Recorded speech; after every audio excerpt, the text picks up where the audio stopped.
Wimbo wa kombe la dunia 2026 Dai Dai ambao umemshirikisha Shakira pamoja na Burna Boy umeweza kuachiwa siku ya jana, na mpaka kufikia sasa una masaa 24. Views wamekuwa ni wengi kiasi kwamba ndani ya hayo masaa 24 wameweza kupata views zaidi ya milioni 13 katika mtandao wa YouTube pekee. Shakira imekuwa sio mara yake ya kwanza kuachia wimbo wa kombe la dunia, kwani ameshawahi kuwa sehemu ya mashindano haya tangu mwaka 2006 ambapo aliweza kuperform wimbo wake wa Hips Don't Lie kwenye kombe la dunia nchini Ujerumani. Akaja 2010 ambapo akaachia wimbo wa Waka Waka This Time for Africa ambao mpaka leo umeweza kuwa hit song katika jamii zetu, ukitumika katika shughuli mbalimbali za michezo na kupendwa, yani umekuwa na mapokezi makubwa sana.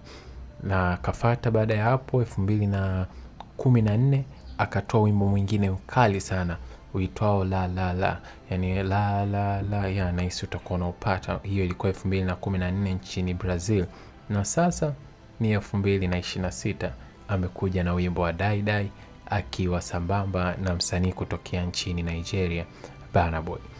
Kwa upande wa Burna Boy, huu ni wimbo wake wa kwanza kabisa kushiriki katika FIFA World Cup, japo amewahi kuwa sehemu ya matamasha ama mashindano makubwa ya kimichezo duniani kama vile UEFA Champions ambapo aliwahi kwenda kuperform pale, lakini kwenye kombe la dunia hakuwahi, na hii ndiyo mara yake ya kwanza akiwa kwenye wimbo pamoja na Shakira.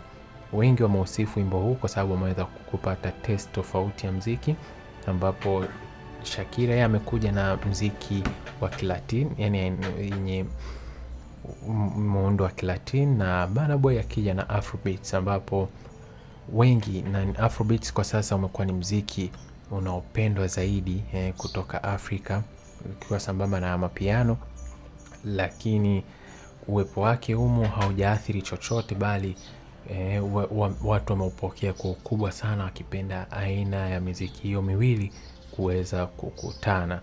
Na kikubwa zaidi kwenye hii video kilichowavutia watu wengi ni kuweza kuwepo kwa baadhi ya mastaa wa mpira duniani katika sehemu ya video hii, kama vile Lionel Messi, Kylian Mbappe, Harry Kane, Eric Haaland. Wote hao wako humo na nyota mbalimbali wamekuwa wakitokea katika vipande tofauti tofauti. Kuna maneno alikuwa akiyasema pale, unaweza kutazama na kusikiliza, hali ambayo imeweza kuvutia watu wengi sana, kwa sababu ni watu wenye ushawishi mkubwa duniani na wengi wamekuwa wakiwafuatilia, sio watoto, sio wazee, sio vijana, ni marika yote, jinsia zote wamekuwa wakiwafuatilia. Na wengi sasa wanakuwa wakijiuliza kwamba itawezekana wimbo huu kuweza kuwa na record kama ya Waka Waka, kwa sababu Waka Waka ndo wimbo mkubwa kwa Shakira kwa maana ya kwenye kombe la dunia, wimbo ambao umependwa sana sana na kuishi vizazi na vizazi. Tupe maoni yako, unaonaje wimbo huu unaweza kuweka record ama utakuwa mzuri kwa nafasi yake, lakini sio kufikia record ya wimbo wa Waka Waka? Mimi ni Mike Samuel, na karibu kwenye page yetu ya Mike 360, utapata kujua vitu vingi zaidi. Asante.